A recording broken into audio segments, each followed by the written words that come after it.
आज प्रकाश पाइब मैट्रिक परीक्षा फल।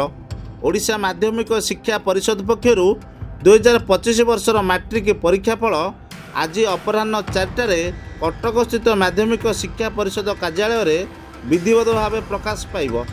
यापर संध्या 6टारे ऑफिशियल वेबसाइट www.bsaeodisha.ac.in एवं www.odisharesults.nic.in रे सेमानक फलाफल देखिपारे।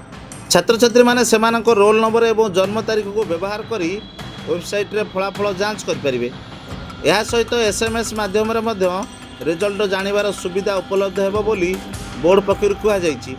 एथिपाई छात्र छात्री माने निर्दिष्ट नंबर को मेसेज पठाई पारिबे, जार विवरणी वेबसाइट रे प्रकाश करा जिवो। एही रिजल्ट प्रकाश परे छात्र छात्री माने सेमानकर आगामी शिक्षा यात्रा पाई प्रस्तुत आरंभ करिवे। जो माने फलाफल नहीं असंतुष्ट हेबे सेमाने पुनः मूल्यांकन किंबा पुनः जांच पाई आवेदन करि परिबे, जार विवरणी बोर्ड वेबसाइट रे उपलब्ध हेबो।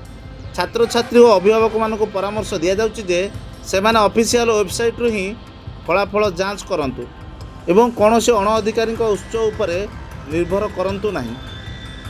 ब्यूरो रिपोर्ट, नमस्कार कम्युनिटी टीवी।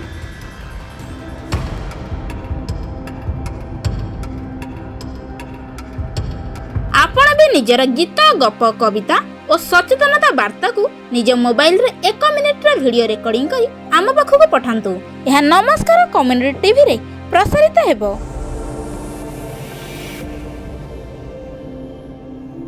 एबे ही नमस्कार कम्युनिटी टीवी को लाइक करंतु, सब्सक्राइब करंतु, पाखरे थिबा बेल आइकन को दबांतु।